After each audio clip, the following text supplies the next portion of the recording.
सदगुरुदेव भगवान की जय। श्री सीताराम सरकार की जय। श्री राधा वल्लभ लाल की जय। श्री राधा रमण लाल की जय। सभी दर्शकों और भक्तों को कोटि कोटि प्रणाम। सबको प्रेम भरा जय जय श्री राधे, जय जय श्री सीताराम। सभी दर्शकों और भक्तों से प्रार्थना है, निवेदन है, ये सत्संग बहुत ही महत्वपूर्ण है और बहुत ही ध्यान पूर्वक सुनेंगे। निश्चित आपका विश्वास बढ़ेगा, भगवान के चरणों में प्रेम बढ़ेगा। बहुत ध्यान से आप सुने।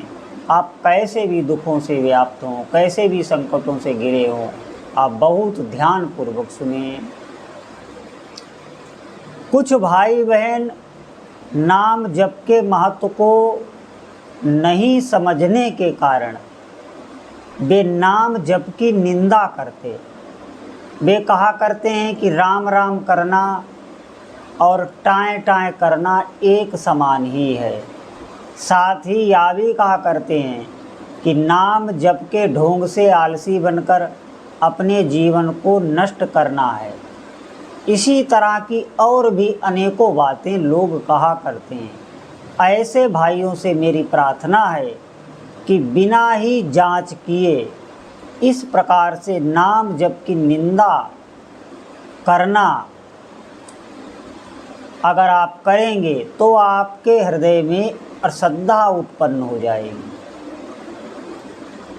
कभी भी ऐसा ना करें, बल्कि कुछ समय तक आप खुद नाम जप करके देखिए कि उससे क्या लाभ होता है।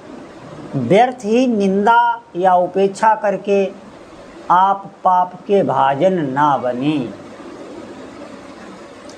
बहुत से भाई नाम जप या भजन को अच्छा तो समझते हैं, परंतु प्रमाद या आलस्यवश भजन करते नहीं। यह उनकी बड़ी भारी भूल है।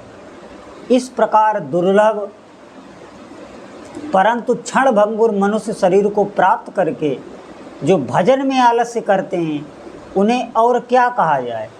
जीवन का अगर आप सही उपयोग करना चाहते हैं, यदि अभी प्रमाद से इस अमूल्य सुअवसर को खो देंगे तो फिर पश्चाताप के सिवा और कुछ भी हाथ नहीं लगेगा। जैसे जब कोई बहुत वस्तु में प्यारी होती है, जब वो नष्ट हो जाती है तो छिन जाती है, तो आप देखना हमें कितना अपार कष्ट होता है। इसी प्रकार जब हमारा शरीर छिनता है और अगर हमने भजन नहीं किया तो उस जीव को बहुत अपार कष्ट होता है। यहाँ कह रहे हैं, अतएव आलस्य और प्रमाद का परित्याग करके जिस किसी भी प्रकार से उठते बैठते सोते संपूर्ण कर्तव्य कर्मों को करते हुए सदा सर्वदा भजन करने का अभ्यास अवश्य करना चाहिए। माँ बच्चों को भुलाने के लिए उनके सामने नाना प्रकार के खिलौने डाल देती है, कुछ खाने के पदार्थ उनके हाथ में दे देती है। जो बच्चे उन पदार्थों में रमकर माँ के लिए रोना छोड़ देते हैं, माँ भी उन्हें छोड़कर अपना दूसरा काम करने लगती है। परंतु जो बच्चा किसी भी भुलावे ना भूलकर केवल मामा पुकारा करता है, माँ अवश्य ही अपनी गोद में लेने को बाध्य होती है। ऐसे जिद्दी बच्चे के पास घर के सारे आवश्यक कर्मों को छोड़कर भी माँ को तुरंत आना और उसे अपने हृदय से लगाकर दुलार करना पड़ता है, क्योंकि माता इस बात को जानती है कि यह बच्चा मेरे सिवा और किसी भी विषय में भूलता नहीं। इसी प्रकार भगवान भी भक्त की परीक्षा के लिए उनके इच्छा अनुसार उसे अनेक प्रकार के विषयों का प्रलोभन देकर भुलाना चाहते हैं, और जो उनमें भूल जाता है वह तो इस परीक्षा में अनुत्तीर्ण होता है। लेकिन यहाँ एक बात ध्यान रखना, अगर आपको भगवान ने आपके मुंह मांगे सब विषय भोग दे दिए, आप नाम जप कर रहे हैं, तो ये ध्यान रखना आप अनुत्तीर्ण नहीं होते हैं। आपको उन विषय भोगों को भोग कर फिर उनमें अरुचि हो जाएगी और फिर आप दोबारा फिर भगवान नाम में लगते हैं। इसीलिए थोड़ा समय लग जाता है, लेकिन कभी भी भगवान के मार्ग में चलने वाले की हानि नहीं होती। परंतु जो भाग्यवान भक्त संसार के समस्त पदार्थों को तुच्छ, क्षणिक और नाशवान समझकर उन्हें लात मार देता है और प्रेम में मग्न होकर सच्चे मन से उस सच्चिदानंदमयी माता से मिलने के लिए ही लगातार रोया करता है। ऐसे भक्त के लिए संपूर्ण कर्मों को छोड़कर भगवान को स्वयं तुरंत आना पड़ता है। महात्मा कबीर जी कहते हैं के सब कूकिए ना कूकिए असार, रात दिवस के कूकते कभी तो सुने पुकार। राम नाम रटते रहो जब लग घट में प्राण, कबहु तो दीन दयाल के भनक पड़ेगी कान, कबहु तो दीन दयाल के भनक पड़ेगी कान। इसीलिए संसार के समस्त विषयों को विष के समान उसे छोड़ देना चाहिए, उनसे मन हटाकर भगवान के पावन नाम में बार बार लगाना चाहिए। यहाँ हटाने का मतलब ये नहीं आप छोड़कर कहीं भाग जाएं, वहाँ से मन को हटाकर फिर नाम में लगाएं। सभी कार्य करते हुए भगवान नाम जप का अभ्यास करें।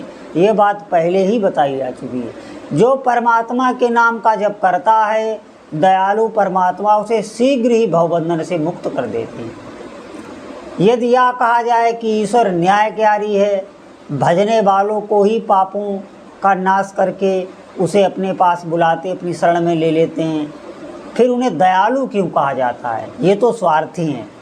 यह ठीक नहीं, यह ऐसा जो कहते हैं वो बिल्कुल युक्ति संगत नहीं है।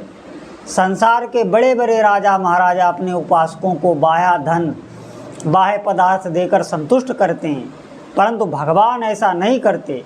उनका तो यह नियम है कि उनको जो जिस भाव से भजता है उसको भी वो उसी भाव से भजते हैं। ये यथा मां प्रपद्यन्ते तथास्तवे भजाम्यहम्। परमात्मा छोटे बड़े का कोई ख्याल नहीं करते।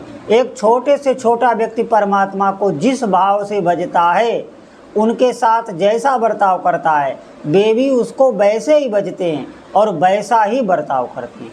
यदि कोई उनके लिए रोकर व्याकुल होता है तो भगवान भी उससे मिलने के लिए रोकर व्याकुल होते हैं। ये बात ध्यान रखें आप, भगवान भी व्याकुल होने लगते हैं। अतएव इस अनित्य क्षणभंगुर नाशवान संसार के समस्त मिथ्या भोगों को छोड़कर उस सर्वशक्तिमान न्यायकारी शुद्ध परम दयालु सच्चे प्रेमी भगवान के पावन नाम का निष्काम भाव से ध्यान सहित सदा सर्वदा जप करते रहना चाहिए। संसार के समस्त दुखों से मुक्त होकर भगवान के साक्षात्कार के लिए नाम जप ही सर्वोपरि साधन है। कहों कहाँ लगी नाम बड़ाई, राम न सकहीं नाम गुण गाई। इसीलिए सभी दर्शकों और भक्तों से प्रार्थना है, अधिक से अधिक भगवान नाम जप करें। बोलो जय जय श्री सीताराम।